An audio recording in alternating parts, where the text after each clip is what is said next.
Câmara Debate de volta aqui pela TV Câmara Uberlândia, hoje falando sobre a importância da doação de medula óssea. E quem vai tratar esse tema aqui são pessoas que entendem do assunto e, claro, também parlamentares aqui da cidade de Uberlândia.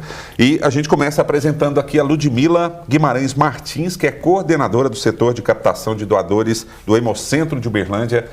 Queria muito agradecer a sua presença aqui, Ludmila. Muito obrigado mais uma vez conosco. Eu que agradeço pelo convite, a oportunidade de poder levar informação e esclarecimento a respeito desse assunto que a gente sabe ser tão importante. A Ludmila esteve aqui em outros momentos falando sobre a importância da doação de sangue e tem tudo a ver, você vai entender durante o decorrer do programa. E a gente agradece também a doutora Jussara Matsuda, é vereadora e também médica na área de oftalmologia, mas com certeza vai contribuir bastante, pois ela atua muito na área em defesa da saúde e tudo, e está aqui conosco mais uma vez. Eu queria muito agradecer a presença da senhora, doutora. Muito obrigado. Eu que agradeço, muito obrigada a você, muito obrigada a todos os nossos telespectadores, as pessoas que estão aí nos assistindo. E é um prazer, é uma honra muito grande poder estar aqui para contribuir, levando a informação, o conhecimento, o alerta à nossa população. Muito obrigada a vocês. Obrigado, doutora. E a gente agradece muito aqui também a presença do doutor Gabriel Massotti, que ele é advogado especialista em direito da saúde e é fundador do projeto Salve Mais Um. E no decorrer do programa a gente vai conhecer o que é o projeto Salve Mais Um e por que ele está conosco aqui hoje. Doutor, muito obrigado pela sua presença. Tá? O meu agradecimento é muito grande, primeiro por estar junto a tantas seletas pessoas, a Ludmila, que faz um trabalho brilhante no Hemocentro de Uberlândia, a doutora Jussara, que sempre bancou essa luta pelo direito à saúde na Câmara Municipal, DOCA, que ainda será apresentado, mas que tem um trabalho incrível em projetos sociais aqui na cidade. E o agradecimento maior é por ser também paciente e ter sido realizado e estar aqui vivo, porque uma pessoa se tornou compatível comigo e eu pude fazer um transplante de medula óssea. Então, esse registro inicial é apenas de agradecimento mesmo. Doutor, a gente pode dizer que a sua presença hoje aqui é, acima de tudo, uma bênção, né? Graças a Deus. Olha, apresentando aqui também o vereador Doca Mastroianno conosco, mais uma vez aqui no programa. Doca, muito obrigado pela sua presença. Nós que temos que agradecer nessa oportunidade. A Câmara Debate está aí mais uma vez levando à sociedade algumas informações. Então isso é muito bom, é bom para o Poder Legislativo aprender um pouco aí com essas pessoas que aqui estão sobre o que a gente tem que fazer de fato aí no Poder Legislativo através de leis, através de cobrança junto ao governo estadual e federal. Então estamos aqui para contribuir com esse debate no dia de hoje. E a gente sabe que o mais importante em relação à doação de medula óssea é ter cada vez mais pessoas disponíveis para serem doadores, né? E tudo começa pela doação do sangue. E quem vai explicar um pouco melhor, a gente começa com a Ludmila aqui, vai falar um pouco dessa relação da doação de sangue no Hemocentro e a relação para que a pessoa possa virar um doador de medula óssea. Para depois a gente entrar em mais detalhes aí sobre o assunto. Qual que é a relação principal aí, Ludmila? Bom, na verdade o Hemocentro é o órgão responsável por cadastrar os candidatos à doação de medula óssea. São processos distintos, a doação de sangue é uma coisa, a doação de medula é outro processo, mas ambos acontecem no Hemocentro. Então, quais são os critérios para se tornar um candidato à doação de medula? É preciso ter idade entre 18 e 55 anos, não ser portador de nenhuma doença hematológica, que são doenças no sangue. Então, por exemplo, anemia falciforme, hemofilia, esses são fatores que impedem a doação. E também doenças infecto-contagiosas. Somente isso, não há outras restrições como no caso da doação de sangue. Então, às vezes as pessoas me perguntam, se eu estiver grávida, posso me cadastrar? Pode, não há impedimento. Se eu tiver feito uma cirurgia recente, tatuagem, esses são fatores que se relacionam à doação de sangue, mas não à questão da doação de medula óssea. Então é importante primeiro esclarecer isso. Os critérios para doação de medula óssea são a idade e não ter nenhuma doença hematológica ou infecto-contagiosa. A pessoa vai procurar o Hemocentro no nosso horário de funcionamento, preencher esse cadastro, coletar uma amostra de sangue. Então, são 5 ml para poder fazer o teste de compatibilidade, que é um exame genético. A partir da realização desse exame, os dados daquele possível doador ficam disponíveis para a busca dos pacientes que estão aguardando por um transplante. E é também importante ressaltar que não só o Hemocentro de Uberlândia, mas os hemocentros, o papel que nos cabe nesse processo é o de cadastrar o doador. A busca entre doador e receptor compatíveis, a articulação da doação, ela é feita através do Instituto Nacional do Câncer, que é o responsável pelo banco, tanto de doadores quanto de pacientes. Isso é um banco mundial, né? Na verdade, o banco é nacional. O nosso banco, o Banco Brasileiro, ele tem convênio com outros bancos do mundo. Então, ele faz uma busca internacional e está disponível também para outros países, mas o banco é nacional. Não é um cadastro por cidade ou por região. O banco é nacional, existe a busca internacional, mas não se trata de um banco único, um banco mundial, não. Bom, a gente sabe que é muito difícil encontrar um doador, né? Parece que a proporção é de 100 mil para uma, né? Isso. E o doutor Gabriel passou por um problema sério e foi uma luta para achar uma pessoa que fosse doadora, né, Gabriel? Eu queria que você contasse um pouco da sua história, o que aconteceu e como que foi achar esse doador. Entre as idas e voltas da leucemia, verificou-se a necessidade de realização de um transplante de medula óssea como a única alternativa terapêutica para me garantir uma sobrevida. Então, com essa busca, verificou-se que existia no Banco Nacional, como a Ludmila nos explicou, uma única pessoa compatível comigo. Só que essa pessoa não estava com cadastro atualizado, que é uma fase importante. Não basta apenas que a pessoa se cadastre. A cada vez que ela muda de residência, muda o número de telefone, é importante que ela atualize, porque às vezes ela é a única chance de salvar a vida de uma pessoa e ela pode não estar sendo localizada. No meu caso, todos os bancos internacionais também foram consultados diante dessa impossibilidade dessa doadora. E não havia nenhuma pessoa compatível comigo. Então, foi aí que a gente, por crenças pessoais, isso tem um poder muito grande da fé e do poder do que Deus fez na minha vida, mas também partiu de uma campanha que foi operacionalizada por várias pessoas em busca dessa doadora.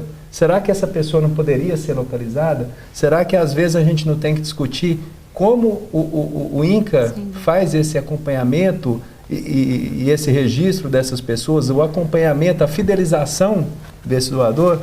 O fato é que essa campanha chegou às redes sociais, viajou o Brasil inteiro, teve milhares e milhares e milhares de compartilhamentos e, de uma forma inesperada, chegou no interior de Rondônia, onde uma pessoa recebeu a mensagem e falou assim: nossa, será que não pode ser eu? Essa pessoa, eu mudei e eu nunca atualizei o meu cadastro. E ao atualizar, era a Elza, que hoje é um membro da minha família, que veio ao meu casamento e que pôde literalmente salvar a minha vida. Então, quanto mais cadastros, maiores as chances de que haja essa conexão de vida entre o doador e aquela pessoa que precisa de receber a medula óssea. E ela mora no norte do país, não é? Isso, ela mora na região norte, hoje mora no interior de Rondônia, na cidade de Ji-Paraná. É uma pessoa extremamente simples, sem formação intelectual formal, e que, às vezes, assim, donos de empresas, pessoas com 2, 3 cursos universitários, às vezes ainda não se imbuíram, se conscientizaram dessa necessidade. E ela, com toda a simplicidade, a dificuldade de morar na região norte, sem nenhum tipo de condição, ela, em algum momento, se sensibilizou e falou assim: eu vou me tornar doadora de sangue de medula óssea. Então, isso para mim, que não tinha, antes de estar doente, essa preocupação, apesar de já ter doado sangue em situações esporádicas, um grande tapa na nossa cara, um tapa na sociedade. Por que era sem acesso a qualquer informação se tornou doadora e, às vezes, na nossa região de conforto, a gente nunca se dedicou a isso? Eu quero uma pergunta aqui, não sei se é para o Dr. Gabriel ou para Ludmila, doutor Ludmila, me desculpa a ignorância, mas eu quero saber, assim, eu sou doador de medula. Eu posso doar para mais de uma pessoa? Um exemplo, essa pessoa salvou a sua vida aí, como você relatou. Vamos supor que venha outra pessoa precisar da mesma tem condições dela ser doadora novamente? Quantas vezes? Eu não sei, desculpa. Não, imagina, ali, a gente está aqui para esclarecer isso. Claro. Não tem nenhum problema. Havendo a compatibilidade mais de uma vez, você pode doar novamente. Tecnicamente, em torno de 3 semanas, você teria condições de submeter novamente ao procedimento. É difícil a gente imaginar que, diante da dificuldade de compatibilidade, a gente vai ser compatível com 2, 3 pessoas diferentes, mas pode acontecer e nada inviabiliza a doação. Então, fazendo num dia, 3 semanas depois você poderia doar de novo. Isso até acontece com frequência quando a gente fala de doação aparentada, que é dentro da família, né? Então, por exemplo, quando um irmão é compatível com outro, às vezes a doação não se concretiza, o transplante não dá certo no primeiro momento e é necessário repetir o processo de doação. Então, isso acontece muito entre doadores aparentados. Doadores provenientes do banco é mais raro em virtude da compatibilidade, mas tecnicamente não há impedimento. Pode acontecer então, sim. Eu volto aqui, que o Dr. Gabriel disse que as pessoas não saem da zona de conforto para estar procurando ser um doador. Não tem lógica uma cidade igual Uberlândia de quase 800 mil habitantes ter o cadastro que tem, tão pouco. Isso quer dizer o quê? Que as pessoas são lerdas mesmo. Talvez muitas das vezes preguiçosas de ir lá e pode estar salvando vida no mundo inteiro, né? Eu gostaria de falar sobre isso. Eu acredito que o que falta é iniciativa também, embora o Estado já tenha feito várias campanhas, eu acho que não é bem assim. Eu acredito que nós somos responsáveis por isso, vereador.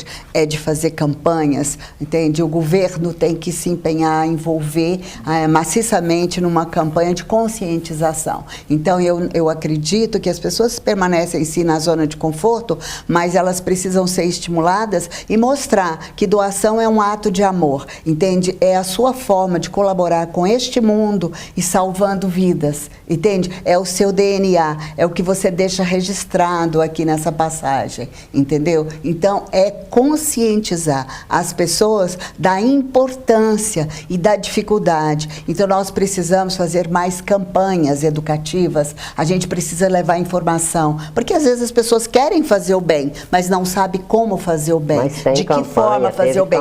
Até porque, Doquinha, aqui o Brasil é considerado o 3º país do mundo em doações de medula. Então, não é assim. A gente precisa na cidade de Uberlândia, e aí eu estou aqui, eu, vereador, e me coloco à disposição disso, para poder fazer campanhas, e você também junto conosco, você, entendeu? Todos nós que estamos aqui agora, para fazer uma campanha, levando informação, esclarecendo dúvidas, porque às vezes as pessoas não vão, até por medo, por receio, porque não sabe como funciona o procedimento. O que é isso, doação de medula? Vai retirar o que de mim? Em que lugar vai me acometer? Né? Isso dói, eu vou ficar impossibilitado, eu vou ter alguma sequela? Não, a gente tem que mostrar o procedimento, como é feito, por exemplo, a doação de medula óssea, no ossinho lá do frango e tal, é o tutano, é aquilo que tem dentro do osso, entendeu? Então, é essa parte que será retirada, né? Então, é tudo muito cuidado, você é avaliado pelo médico, a sua condição de saúde, entendeu? O procedimento é um procedimento tranquilo, não é um procedimento agressivo, você não corre risco de vida, entende? Tem todo um apoio, um aparato, não é isso, doutor? Então, é preciso conscientizar as pessoas e quebrar esse mito, tirar esse receio. O Brasil, apesar de todas as nossas dificuldades, vereador, é o 3º país do mundo. Está bem avançado. Está muito avançado. Né? É o 3º país do mundo, ficando atrás apenas dos Estados Unidos e da Alemanha. Eu preciso fazer um registro histórico, porque o vereador Doca perguntou sobre a possibilidade de que uma mesma doadora possa ser compatível. E a minha doadora, Elza, se ela estiver me ouvindo, queria mandar um grande abraço para ela, um grande beijo, eu te amo muito, Elza, foi chamada para ser doador de outra pessoa. A chance disso acontecer é mínima. Então, talvez a bênção até maior de que receber é aquela que está tendo de doar. Então, respondendo a sua pergunta, aconteceu justamente com a minha doadora. É raro, né? Principalmente em sendo não aparentado, é raro, mas pode acontecer, como aconteceu com a Elza. Um pouco no tom de brincadeira, as portas do céu já estão abertas para a Elza há muito tempo, né? Agora, é interessante essa questão de mobilizações, né? E a partir do momento que o senhor, doutor Gabriel, passou por que passou, e conseguiu uma doadora e superou o problema, está aqui hoje, né, com todo vigor, participando aqui do programa, criou um projeto para justamente mobilizar, né? E onde há doação de sangue, você está lá cutucando as pessoas para também se cadastrar, né? Isso aí é interessante que as pessoas também façam isso, né? Que tem essa questão de querer mobilizar, né? Isso foi uma questão muito interessante, que o Thiago Leite, que é um dos fundadores do Salve Mais Um, quando localizou a nossa doadora, muito por conta da campanha, ele falou assim, cara, nós não podemos parar agora, não podemos parar nunca mais. Se a gente conseguiu, com rede social, achar a sua doadora, a gente tem que fazer algo. Para mim, isso era simbólico, porque eu recebi 70 bolsas de sangue durante meu tratamento. Mas a Elza, pelo menos 71 pessoas salvaram diretamente a minha vida. E eu não podia ficar confortável com essa situação. Então, o Salve Mais Um é uma forma de dizer obrigado. É uma rede social que faz essa conexão entre as pessoas que precisam doar e aquelas que precisam receber. No salvemaisum.com.br, você verifica, a partir do seu tipo sanguíneo, com quem que você é compatível ou não, tem acesso aos endereços e é um local para reunião de campanhas. Porque uma coisa, por exemplo, e com todo respeito às emissoras de TV, uma coisa é a TV falando que o Hemocentro precisa de sangue. Ou o próprio Hemocentro dizer que está precisando de sangue. O Hemocentro é um prédio, a Câmara é um prédio. Quem precisa de sangue são as pessoas. E o Salve Mais Um faz justamente isso, é dar cara a essa campanha. E a partir desse rosto que é colocado, como aconteceu em várias campanhas que a Câmara Municipal abraçou, inclusive recentemente, a repercussão se torna muito maior. Tira as pessoas da zona de conforto. Eu vou ajudar o Hemocentro? É muito bom ajudar o Hemocentro. Não, mas eu vou ajudar a Mariazinha do bairro Dona Zumira, que está precisando do sangue O positivo. Né? Isso tem um poder muito maior nas pessoas. Essa é a nossa forma, ainda tímida, mas assim, que a gente conseguiu identificar para poder ajudar um pouco o sistema a ter um número maior de doadores. Sem dúvida, o Hemocentro é só a estrutura, né? Quem são beneficiados são os pacientes, quem precisam de transfusão, de transplante. A gente só é um mecanismo criado para viabilizar esse processo. E necessita dos meios de comunicação para poder propagar e chamar a gente para doar. Principalmente, assim, em questão de doação de sangue, tem aqueles momentos que são mais críticos, né? Carnaval, final de ano, o pessoal viaja muito e os doadores ficam meio... fora, vamos dizer assim, sumidos, né? Eles somem, aí tem que cutucar a imprensa para fazer. Agora, para doar medula, para doar sangue existe algumas coisas que impedem uma pessoa de doar sangue. Para medula é a mesma coisa, ou não? Não, para medula é o que eu coloquei no início, né? A idade entre 18 e 55 anos, não ser portador de nenhuma doença hematológica ou doença infecto-contagiosa. Só essas as condições iniciais. Lembrando que, no primeiro momento, a pessoa está se cadastrando no banco, então ela está permitindo que o resultado do teste genético que é feito fique disponível para a busca. Reforçar o que o Gabriel falou, a necessidade de manter o cadastro atualizado. Esse, sem dúvida, hoje, na minha opinião, é o maior gargalo. Às vezes, a gente precisa localizar o provável doador, porque, feito o exame inicial, quando é identificada a compatibilidade, ainda existem 2 fases posteriores em que é necessário testar o sangue. E também, dessa fase, quem fica responsável é o Hemocentro, né? E às vezes chega a informação do INCA até a gente, olha, é necessário localizar o doador X. E a gente não consegue localizar. Tem que fazer um verdadeiro trabalho investigativo para tentar localizar aquela pessoa. Então, não basta se cadastrar. É importante manter o seu cadastro atualizado. Mudou o endereço, mudou o telefone, o próprio doador pode fazer isso através do site do INCA. Isso facilitaria muito o processo de se encontrar o doador compatível, sem dúvida. Em Uberlândia, hoje existe uma doação de sangue para outra cidade, outro estado? Como a gente viu uma vez numa reportagem, que o mototáxi estava levando bolsa de sangue para o aeroporto para poder despachar para outro local. Isso na época deu uma repercussão por ser um mototáxi levando. Então existe essa doação para outros locais, outros lugares? Em relação à doação de sangue, o Hemocentro não atende só a nossa cidade, ele abastece 17 cidades vizinhas. Então, todas essas cidades da região, que dá uma população de aproximadamente 1 milhão de habitantes, eles são abastecidos com o sangue que é coletado aqui, por não existirem hemocentros nessas cidades. Então, a necessidade de...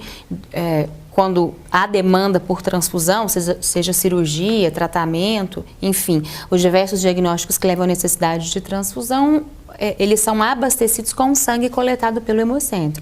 Mas existe um local apropriado, o que a gente chama de agência transfusional, onde essas bolsas são acondicionadas e faz a distribuição dentro da cidade.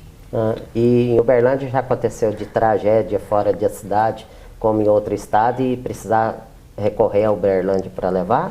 Ou aqui falta para levar para essas? Não.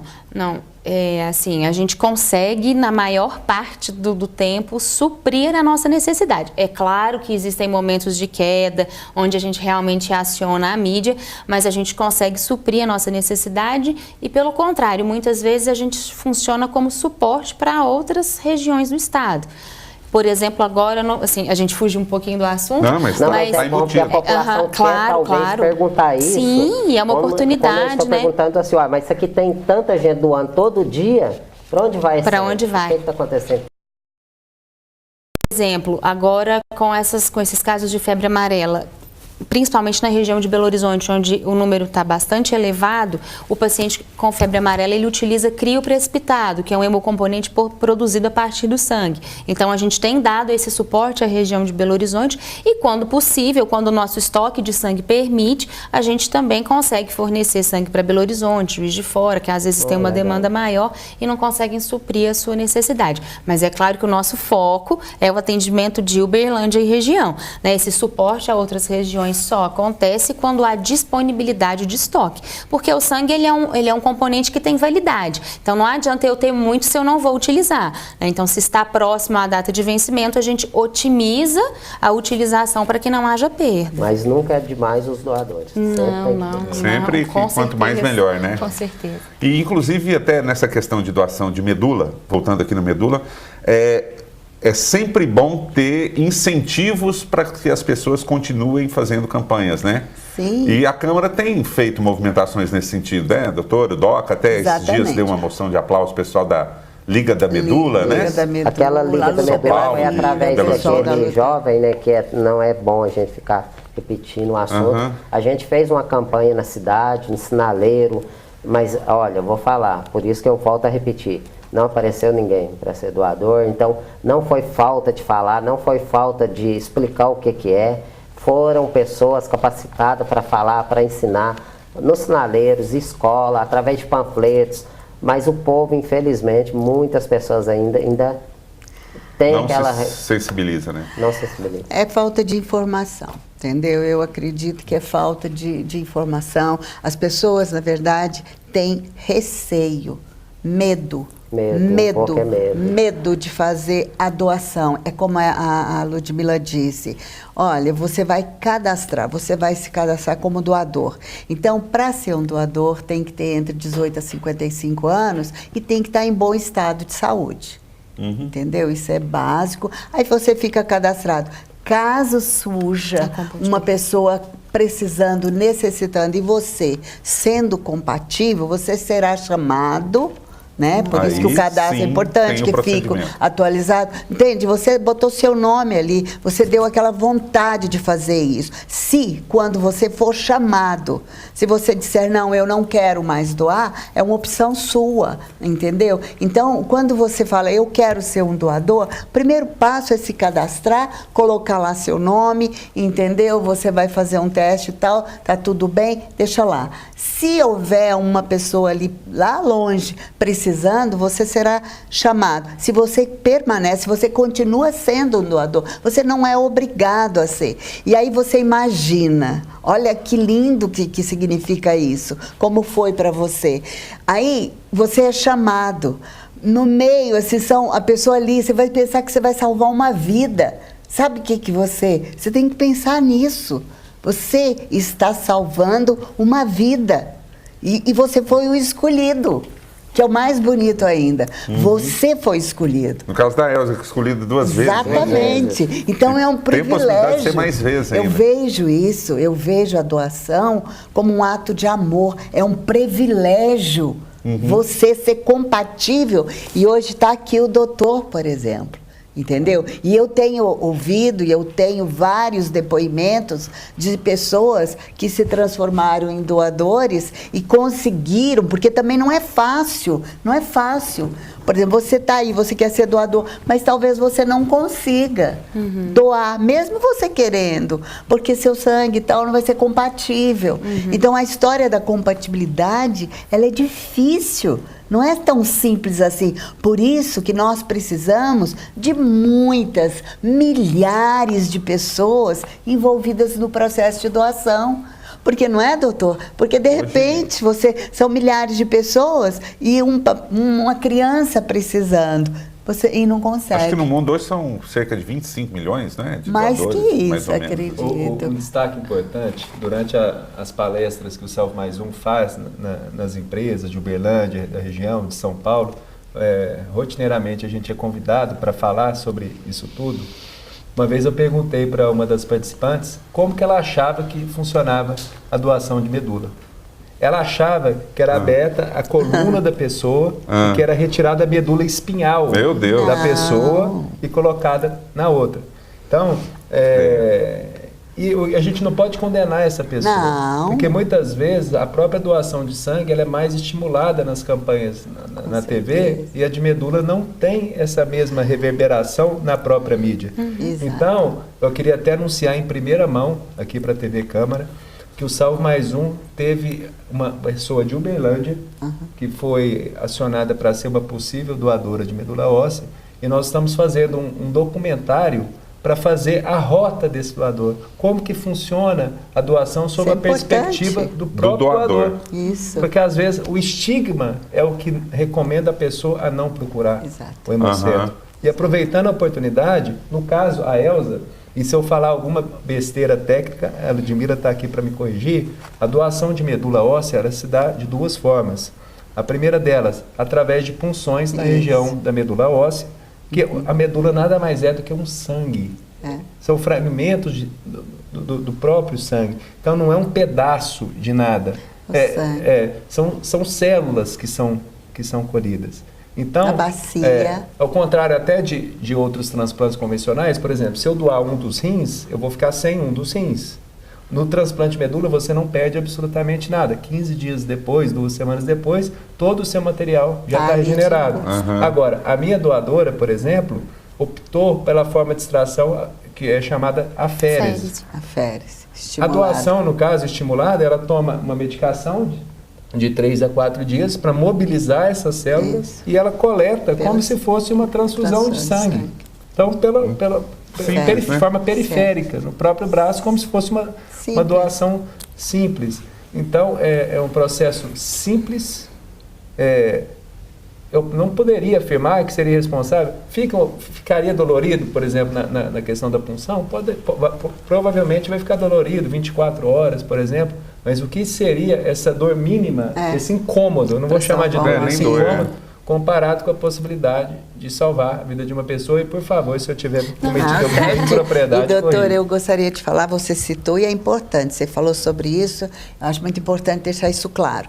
Você falou medula óssea, né, e a medula espinhal. Então, é isso, é outro problema que às vezes constrange, passa o medo e tal. Não, são 2 coisas totalmente diferentes. A medula óssea, onde estão os componentes, né, do sangue, os glóbulos vermelhos, né, os glóbulos brancos, as plaquetas, e na medula espinhal é onde passa a parte nervosa que liga o cérebro até o dedãozinho do pé e tal. Não, neste lugar não é tocado. Não é aí que nós vamos trabalhar. Não, é na medula óssea, não é na medula espinhal. Porque as pessoas pensam que vão tirar e vão ficar até... Perder os movimentos. Às vezes perder os movimentos da perna. É bom que se diga isso. Então são os mitos, são os medos. É isso que eu acredito que uma campanha de esclarecimento tem que fazer. São duas coisas diferentes. E o doutor falou muito bem. A medula óssea retira, pode fazer nesses 2 procedimentos, por estímulo, através como se fosse uma transfusão, que chama aférese e tal, tudo bem? Mas rapidamente ela volta a funcionar. Não, ela já continua funcionando, deixa eu deixar isso claro. Mas aquilo que foi retirado vai estar ali reposto, sem problema nenhum. Né? Regenera rapidinho, volta, é produzida. Outra dúvida que é interessante, vereadora, a pessoa, depois do transplante, fala assim, como foi a cirurgia? Não há cirurgia. Não houve cirurgia. Porque ele pensa que vão abrir as minhas costas para encaixar uma peça nova lá. Uma curiosidade, como é o procedimento para quem recebe? O procedimento para quem recebe, você olha assim, olha a medula óssea, é uma bolsa que está um material semelhante ao próprio sangue, que é infundido no seu sangue. Esse é o aférese. E ele vai... Agora, não, eu falo assim, como receber. Para quem recebe, eles pensam que vai abrir, vai colocar. É uma transfusão. É uma transfusão. Você recebe essas células, que é muito interessante, porque ela tem um comportamento completamente diferente de um transplante convencional. Voltando ao exemplo do transplante de rins. Se você coloca um novo rim, pode ser que o seu corpo rejeite aquele corpo estranho que está entrando. No transplante de medula óssea, inverte-se essa lógica. São as células do doador que não reconhecem o meu organismo e pode ter algum tipo de rejeição. Por isso, essa é a parte delicada do transplante, não a cirurgia em si. São os efeitos e as eventuais rejeições que o transplante pode impor para o receptor. O receptor, exatamente. O doador não sofre nenhum problema. O doador, ele sabe, ele é uma bênção que chega para as pessoas. Então, se por acaso houverem complicações, as complicações acontecem com o receptor e não com o doador. Não existe isso. E para dizer também que pode ser retirado também essa medula aqui da bacia, não é? Tem esse procedimento e o aférese que foi dito. Então, são essa forma de atuar. Mas é muito, assim... É muito amparado, esse processo é muito protegido. O médico acompanha tudo isso desde a chegada do início. Nenhum, né? Não existe riscos nenhum, entendeu? Não tem, não é isso, Ludmila? Os riscos são inerentes a qualquer processo que você se submete, por exemplo, à anestesia. Então, voltando a falar dos 2 métodos, as 2 possibilidades de retirada. A primeira é que é através de punção óssea. Então, é uma injeção que vai ali na região da bacia e aspira o líquido, né? Que a medula a gente chama popularmente, como a doutora lembrou, de tutano, é isso, nada mais é do que isso, como se fosse uma cartilagenzinha que tem todos os ossos do nosso corpo. Mas a concentração maior são nos ossos longos. Então, a facilidade de retirar da região da bacia é pela facilidade de acesso. E não existe nenhum risco relacionado à medula espinhal, que é o grande medo das pessoas. Mas eu vou doar e corre o risco de eu perder o movimento? Não, nada disso. Então, a pessoa recebe uma anestesia, ela vai estar anestesiada, então também no momento da retirada não existe dor. A dor que os doadores relatam é como o Gabriel falou, uma discreta dor no local da punção 24 horas depois do procedimento finalizado. Então, esse é um método de retirada, que hoje não é o mais usual. Hoje, o método mais usual é a doação por aférese. Então, cerca de 20% hoje é feito por punção óssea e o restante é feito através da aférese, que é esse medicamento que a pessoa ingere, estimula a produção das células e elas são filtradas por um procedimento que se chama aférese. É só importante a gente esclarecer que a escolha do método, ela não é do doador. Então, ela é do médico. Então, ele vai levar em conta alguns critérios. Primeiro, qual que é a doença do receptor, qual que é a idade do doador, a idade do receptor, condições anatômicas do doador. Então, tudo isso é medido pelo médico, é pesado, para poder decidir qual que é o melhor método de retirada. E aproveitando o gancho, porque a gente acrescenta também que é muito frequente as pessoas perguntarem, mas eu vou fazer essa doação aqui em Uberlândia? Não, esse processo hoje não é feito aqui. Então, para fazer a doação de medula, é necessário que ele, o provável doador, se desloque até o centro transplantador. Todas as despesas para o doador e para o paciente, elas são cobertas. Então, ele não vai ter nenhum gasto com isso. Então, para o doador e para um acompanhante. Então, ele vai ter que se deslocar até o centro de referência onde for solicitado. Pode ser que essa situação mude daqui 1, 2, 3 anos? Pode, mas hoje a gente não tem a possibilidade de fazer aqui. Então, a gente tem em Minas, Belo Horizonte e mais próximo a nós, Ribeirão Preto, que é o outro centro. Mas isso depende de onde o paciente foi admitido, onde ele será transplantado. Existe caso de gente que se colocou à disposição e depois desistiu? Existe. Como já foi citado aqui mais cedo, assim, você foi escolhido, tem alguém que está precisando da sua. E o cara, não vou... Um dos serviços pelo qual eu passei, o Hospital Amaral Carvalho, em Jaú, no interior de São Paulo, teve um caso emblemático, em que, logicamente, nós vamos preservar a identidade do paciente, mas o irmão dele era compatível e desistiu. Pior do que isso, condicionou a doação ao pagamento, a um pagamento. Então, o próprio irmão.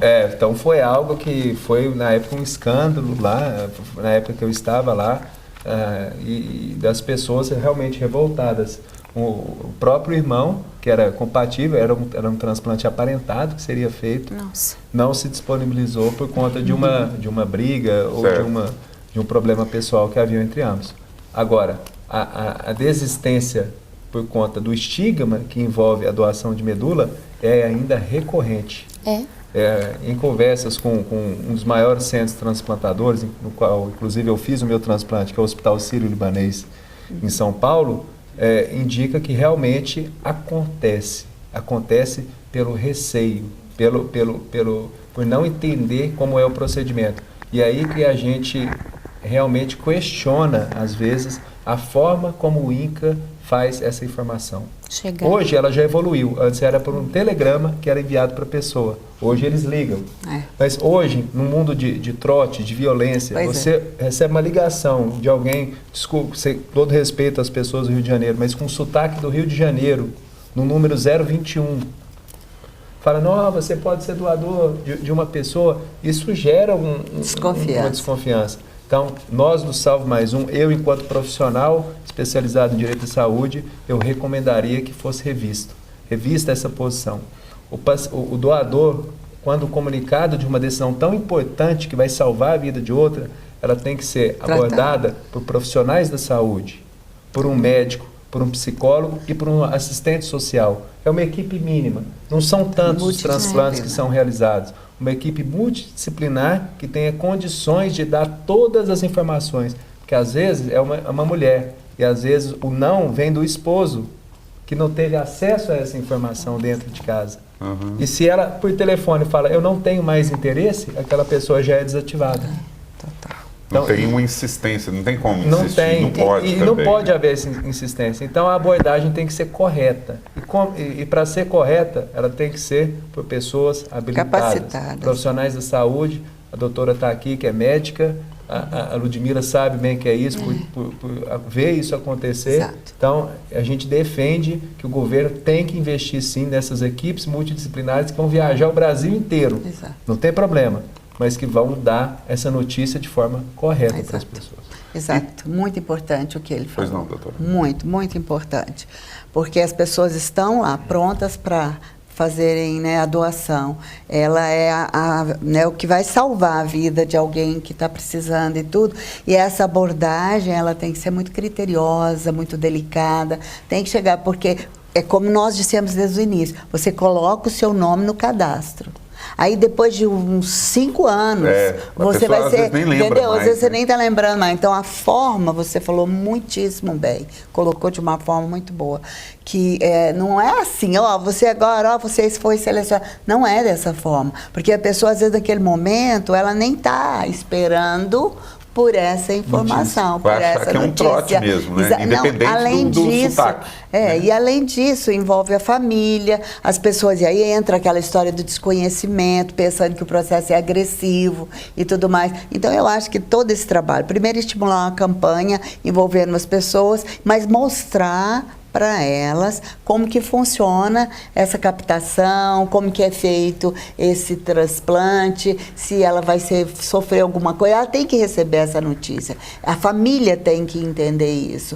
Eu já falei sobre isso, repito, uma pessoa que foi doador e que a família falava que não, você não pode fazer isso, você vai ficar aleijado, você vai ficar assim, vai ficar, entendeu? Vai perder seus movimentos, você vai morrer. Olha absurdo, entendeu? Então, tudo isso é natural que as pessoas, elas sofram esse tipo de choque, de susto, ali é muito grande. impacto. Mas vamos levar as informações e trabalhar num sentido multidisciplinar, onde a pessoa, se possível, porque, gente, é tão raro, Ludmila, você conseguir, 1 em 100 mil pessoas. Então, é tão raro você conseguir o doador que você tem que ir lá. Você tem que montar uma equipe, chegar até eles, chegar o doador junto com a família. Aquilo ali é uma joia que você encontrou. Uma alegria, é uma festa. Não é? Então você tem que chegar. Então a equipe tem que estar preparada, sim. Tem que ir lá. Não basta um telefonema, uma pessoa recebe um telefonema, pronto, agora vou fazer minha malinha e vou lá doar. Não é bem assim, gente. Só para o telespectador entender também como é que isso funciona. No primeiro momento você foi até o Hemocentro, fez o cadastro, o laboratório realizou o exame, o INCA está lá com as suas informações genéticas. A partir do momento que ele começa a cruzar as informações entre doador e receptor, e quando essa compatibilidade é identificada, então existe a necessidade de se repetir o exame.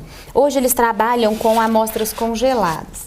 Só que os doadores que se cadastraram há muito tempo atrás, que eles não têm mais essa amostra congelada, então eles têm que ser contactados e colher sangue para uma segunda etapa. Quando se tem essa amostra congelada, não há necessidade da segunda etapa, já pula para a terceira, que a gente chama de tipificação confirmatória. Quando ele vai para essa fase final, onde a chance é já bastante elevada do processo se concluir, nesse momento o INCA consulta primeiro o doador, o provável doador. Então ele entra em contato, e é isso que o Gabriel está dizendo. Esse contato é feito por telefone e fala: olha, você foi compatível, você tem interesse em permanecer no programa? Pronto, muitas vezes a doação se resume nisso. Inclusive, os próprios doadores reclamam da frieza na abordagem, né? E isso é que gera muitas dúvidas. Então, aí eles vão acabar ligando lá no Hemocentro. Me ligaram, será que é verdade? Eu posso acreditar? Como é que eu faço para confirmar essa informação? E aí a gente se coloca no processo para poder auxiliar. Mas muitas vezes a abordagem feita pelo INCA acaba deixando a desejar. Claro que a gente não está aqui simplesmente para criticar, a gente não conhece, eu pessoalmente não conheço as condições de funcionamento, a gente sabe da importância do trabalho, mas o que a gente está trazendo é o que a gente tem de feedback também, né, dos doadores. É uma queixa muito frequente. Então, ele não soube me esclarecer, não soube me dizer como é que funcionava e como é que é o processo. Então, eu acho que vale realmente um olhar mais cuidadoso para essa abordagem, para que a gente possa manter esse doador fidelizado. E uma outra coisa que eu vejo acontecer muito é a pessoa se cadastrar motivada por um determinado paciente. Então, é bom a gente deixar claro que quando você se cadastra para o banco, não é possível você direcionar a doação. Eu vim doar para o Fernando. Isso não existe. Você está se cadastrando para o banco. Exame específico, ele só é feito no caso da doação aparentada. Então, o médico, antes de inscrever o paciente no banco, na fila que está aguardando por um transplante, ele primeiro vai testar na família daquele paciente. Nesse caso, o exame é específico, né? Então, vai testar pais e filhos. Só no primeiro grau? Só no primeiro grau. Primos, Normalmente não. Normalmente não. Agora, para o banco não há possibilidade de direcionar a doação. Então, muitas vezes a desistência ocorre em função disso. Eu quero doar se for para o fulano de tal, condicionando a doação. Aí, se alguma coisa acontece com esse paciente, ou se ele vem a óbito, ou se ele melhora e deixa de precisar do transplante, se nesse meio tempo aquele doador é contactado, ele desiste do processo porque ele não vai beneficiar o paciente que ele pretendia. Então, a pessoa tem que pesar muito isso a gente fala insistentemente. Você tem que entender que você está se cadastrando para o banco, você pode ser compatível com qualquer paciente que está aguardando. Existe possibilidade de ter alguma legislação específica em relação a isso? Para beneficiar quem doar? Não sei, alguma possibilidade de fomentar mais através da lei. Inclusive, na Câmara, né, vereador Doca, essa semana foi aprovado um projeto lá, beneficiando as pessoas que forem doar, né, para que não pague uma taxa da corrida, nas corridas, pessoas de baixa renda, etc. Tal. E o projeto passou e ele foi aprovado. Inclusive, não posso negar, eu fui favorável, votei favorável ao projeto, porque era essa condição que foi apresentada.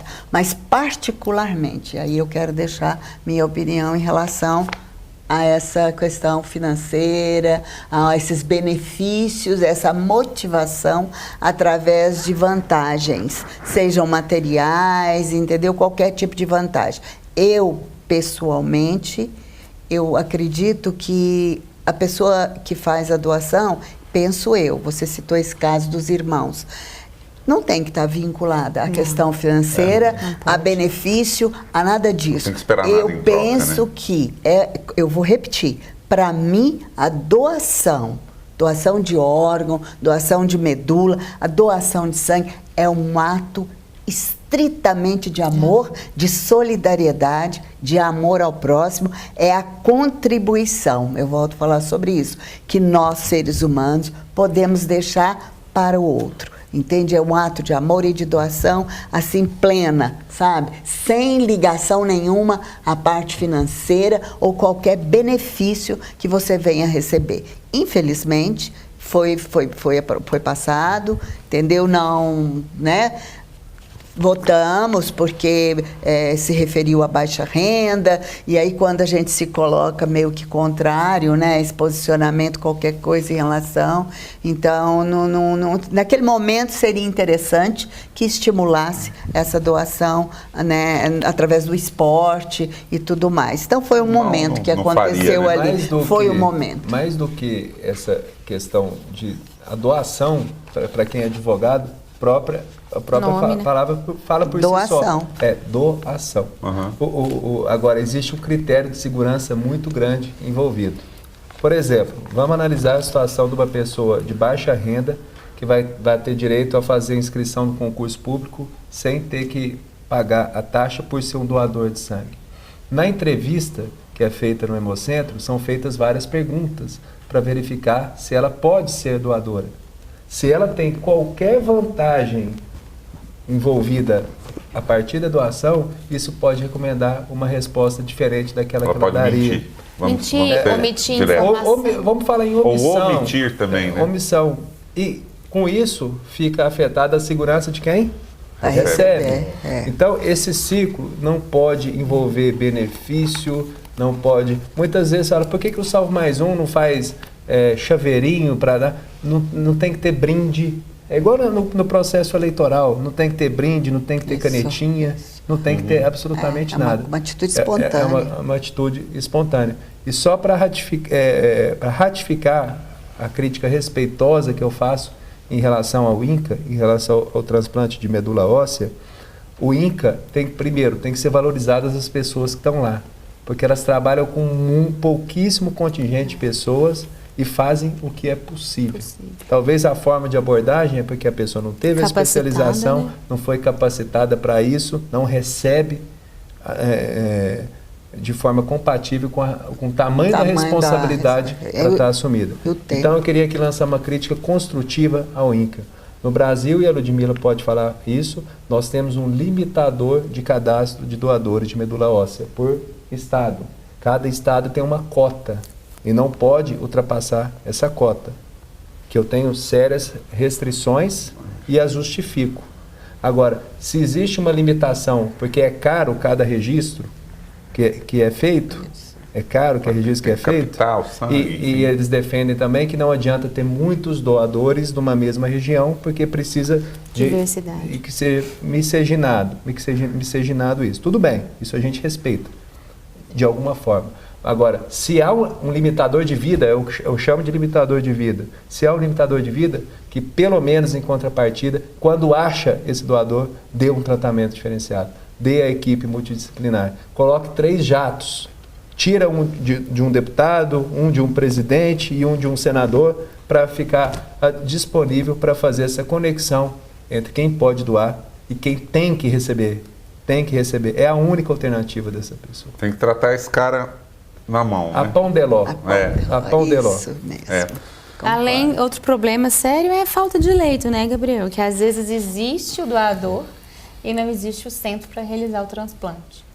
Você E localiza... nisso a pessoa correndo o risco de morrer lá do outro lado, né? Esperando esse processo. Como advogado, eu já consegui decisões judiciais para mais de 40 pessoas fazerem transplante de medula óssea, em vários centros de saúde do Brasil, principalmente em São Paulo, onde é a referência. E qual é o grande problema hoje? Talvez, como a Ludmila falou, seja até maior do que encontrar um doador. Porque, como a doutora Jussara falou, nós temos o 3º maior do mundo. Não é um banco pequeno, é um banco razoável, satisfatório para as nossas dimensões. A grande questão é que Jaú, excelente hospital, fila de espera de leito, porque não é qualquer leito que faz o transplante de medula óssea. A internação do paciente é longa. É né? longa, ele ocupa aquele leito por 6 meses Verdade. e ele tem que ter toda uma especificação. O ar que entra no leito, ele não se comunica com o resto do hospital. Ele tem que ter um sistema de filtragem, que é chamado de sistema de filtragem EPA, que é um sistema todo próprio para receber, para que o doador possa receber isso e não ter infecções. Lembrando, a pessoa que recebe renova todas as suas células. Passa a ser um recém-nascido, sem imunidade nenhuma. Então, qualquer bactéria, após o transplante, ela tem um efeito devastador. Exato. E é tão fantástico, já até um pouquinho mudando o assunto, que após o transplante de medula óssea, eu passo a ter as características de células do doador. Lembra da aula de biologia, doutora, do XX e do XY? Hoje, todas as minhas células, geneticamente, são femininas. São XX. E aí me perguntam, isso trouxe alguma alteração? Eu falo assim, olha, a minha esposa nunca reclamou. Nunca reclamou. Mas, por exemplo, fui parar o carro aqui do lado do estúdio, eu não consigo mais fazer uma baliza, por exemplo. Mas Fazer uma brincadeira, mas uma é coisa só tem- realmente para estimular que essa doação, ela ela independe de gênero, independe de idade, é realmente motivada pelo amor, que hoje eu nutro pela minha doadora, que é a Elza. Mas eu tenho certeza de uma coisa, doutor, que depois de ter passado o que passou, com certeza está mais sensível para as pequenas coisas da vida, né? Então, Outro dia eu me peguei assistindo Frozen, que é aquele desenho, eu comecei a chorar copiosamente. é Então, isso que eu ia dizer. Esses XX que estão por aí te deixam mais sensível. Porque lá tem a princesa Ana e a princesa Elza. Isso. Ana é minha esposa Sensibilizou. e Elza é a minha Que doadora. coincidência. Então, Ó, foi realmente, são as duas que princesas. coincidência Acabou ficando interessante, hein? emocionante. Bom, o assunto tá bom, acho que a gente esclareceu bem para a população essas questões, acho que ficou bem claro aqui. Talvez você chegou agora, a gente está falando sobre doação de medula óssea. Você pode assistir esse programa no canal da TV Câmara, na internet. Lá você assiste desde o começo, o princípio, para entender todo esse processo de doação de medula óssea, que não é complicado, é bem simples, apesar de ter as suas dificuldades, né, as burocracias e tudo mais, mas que nesse programa a gente conseguiu quebrar um tabu e lançar uma campanha aqui, na verdade, para que você se cadastre para ser doador. Eu queria muito agradecer a presença de vocês, a gente já chegou no final, né? Uma hora passa voando aqui, né? Parece todo começo de programa, nossa, 1 hora a gente vai demorar muito, acaba que o tempo voa. Mas é isso porque a gente sempre traz pessoas que tão alinhadas com o tema e o assunto desenvolve bem. E eu queria uma consideração final de cada um, né? Um apelo, uma orientação, enfim, fiquem à vontade. E Ludmila Guimarães Martins, coordenadora do setor de captação de doadores do Hemocentro de Uberlândia, já esteve aqui outras vezes, não é a última. Sempre que for necessário a gente te chama para falar sobre o tema aqui. Eu queria muito agradecer mais uma vez a sua presença, a sua disponibilidade de estar aqui orientando aí os nossos telespectadores. Agradeço a oportunidade. Eu acho que é sempre importante a gente poder levar esclarecimento e informação sobre o assunto, como a gente bem disse aqui. É um tema ainda que envolto por muitos mitos, que a gente sabe que traz medo, que assusta, e essa é uma oportunidade que a gente tem, até pelo tempo que o programa dispõe, de levar esse esclarecimento de uma forma mais aprofundada. Essa é a nossa intenção. Então fica o convite à população de Uberlândia, aqueles que quiserem, que puderem, compareçam ao Hemocentro para se cadastrarem como doadores de medula óssea, para também fazerem um cadastro para doação de sangue. Eu acho que vale muito a pena acessar o site do INCA, que é o www.inca.gov.br, onde você poderá ter maiores informações sobre o assunto, se esclarecer a respeito da doação de medula, e também é nesse endereço que se faz a atualização de cadastro. Então, lembrar aqueles que se cadastraram há muito tempo e que por alguma razão, né, tiveram os dados alterados, que acessem o site e façam essa alteração. Por enquanto, o que a gente pode, para poder manter esse cadastro atualizado, é fazer esse apelo às pessoas. Enquanto o sistema operacional não melhora, o sistema disponibilizado pelo Instituto Nacional do Câncer, então é fazer esse apelo para que as pessoas mantenham o cadastro atualizado. É isso, muito obrigada. Eu que agradeço. Doutora Jussara Matsuda, vereadora médica, contribuiu aqui de todas as formas, né? E inclusive com a questão da mobilização também, né? Queria muito agradecer a presença da senhora aqui, doutora. Muito obrigado. Eu que agradeço a você e agradeço a todos vocês que estão aí participando, nos assistindo. Agradeço a Ludmila, sempre muito atuante e sempre muito competente, trazendo para nós informações importantíssimas. Então, eu agradeço a você. Tá? Eu fiz a visita ao Hemocentro, já estive ao Hemocentro, eu fiquei realmente assim muito satisfeita com tudo aquilo que eu vi, com a competência da equipe do Hemocentro, com a capacidade do serviço muito bem estruturado. Então vocês estão de parabéns, muito Ludmila. Obrigada. Levo o meu abraço para os colegas de lá, tá? Deixar. E ao Dr. Gabriel, não é isso? E eu achei a história dele uma história emocionante, uma lição de vida, né, para todos nós. Então, foi um prazer enorme estar aqui junto com o senhor, tá?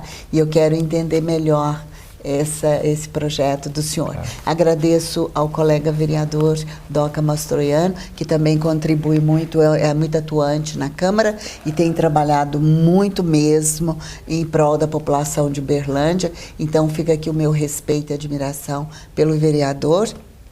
E eu agradeço. E o que eu posso dizer para as pessoas é esse cuidado, esse olhar, né, de compaixão, tá? A doutora fica emocionada, né?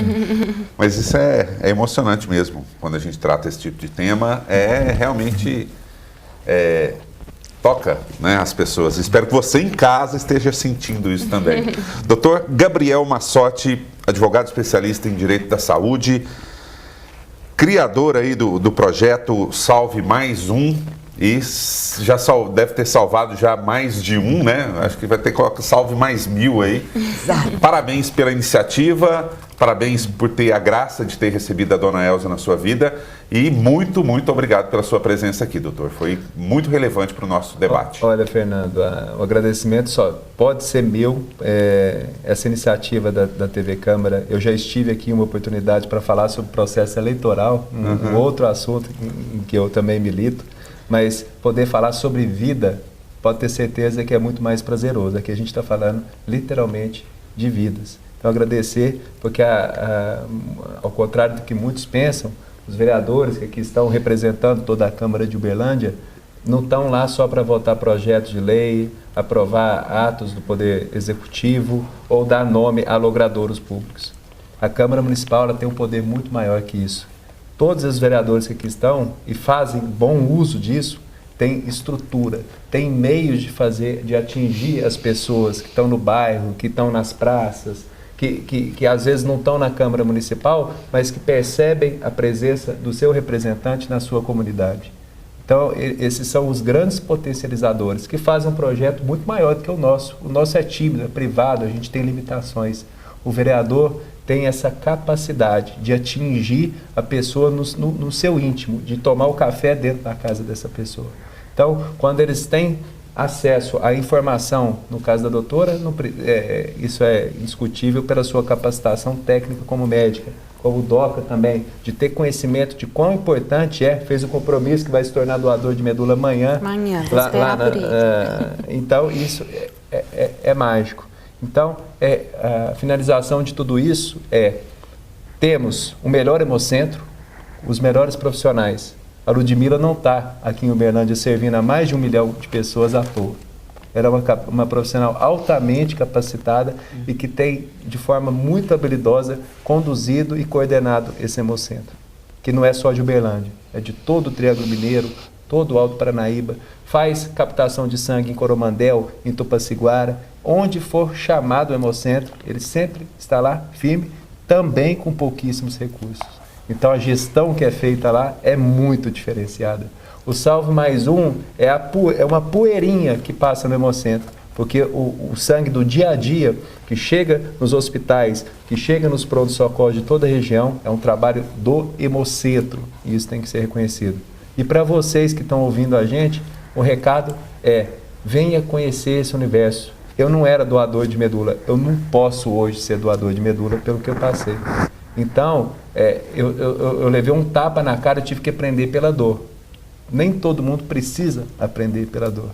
A gente pode, a partir do conhecimento e de entender a importância do ato de doação, se antecipar. Vamos antecipar, vamos salvar vidas, vamos salvar mais um. Muito obrigado. Muito obrigado, doutor. DOCA, que esteve aí, né? A gente tem o caso do Matheus, que infelizmente, né, que Deus o tenha, esteve à frente, correndo atrás para buscar doadores e tudo. Parabéns pela atuação. E não é à toa que você foi chamado aqui para esse tema, justamente por isso. Mas a luta continua, né, Doca? Então, queria muito agradecer a sua presença aqui e até uma próxima oportunidade de a gente discutir outros temas aqui. E o Doca sempre participando aqui de assuntos vinculados a voluntariado. Então, essa questão de doação também faz parte. Muito obrigado, Doca. Nós do Poder Legislativo que temos que agradecer, né? Tem muitos assuntos aqui para ser debatido no dia de hoje, mas não dá tempo. Eu concordo aqui com a doutora Jussara que nós não podemos fazer políticas para agradar alguém ou doar alguma coisa para ele ser doador. Essa lei que ela bem disse que foi aprovada aí, da gente tirar aí a isenção de corredores aí, isso aí é errado, mas infelizmente a população quer, a população cobra, a gente tem que votar. Mas você pode ter certeza que eu, doutora Jussara e outros vereadores, eu acredito que a Câmara em peso vai cobrar sim do Ministério da Saúde, cobrar sim, porque a gente tem acesso. Como o Gabriel disse, o vereador tem mais acesso a essas pessoas, né? Junto ao Ministério da Saúde, tanto estadual como municipal, como federal. Eu estive em Brasília, no governo federal, conversando com o ministro da Saúde. Por incrível que pareça, o vereador tem acesso, tem facilidade. Ontem mesmo eu liguei em Brasília, já marquei uma audiência lá com a liderança, lá com o segundo presidente da mesa diretora de Brasília, e a gente vai lá discutir algumas coisas com ele e vai levar esse assunto aqui. Vocês podem ter certeza que a gente vai levar esse assunto. Então eu estou aí para contribuir e fazer políticas em cima de ajudar a população de Uberlândia, como todos aqui têm ajudado. Então é um prazer estar aqui no dia de hoje. Muito obrigado. Bom, eu que agradeço então e agradeço você em casa que nos acompanhou até agora e repito, se você chegou agora aí, pode ir lá no portal da Câmara, câmarauberlandia.mg.gov.br, tem um link do Câmara Debates, esse programa está lá para você ver desde o começo. E a gente volta com o próximo Câmara Debate com outro tema aqui pela TV Câmara Uberlândia. Até lá, tchau, tchau.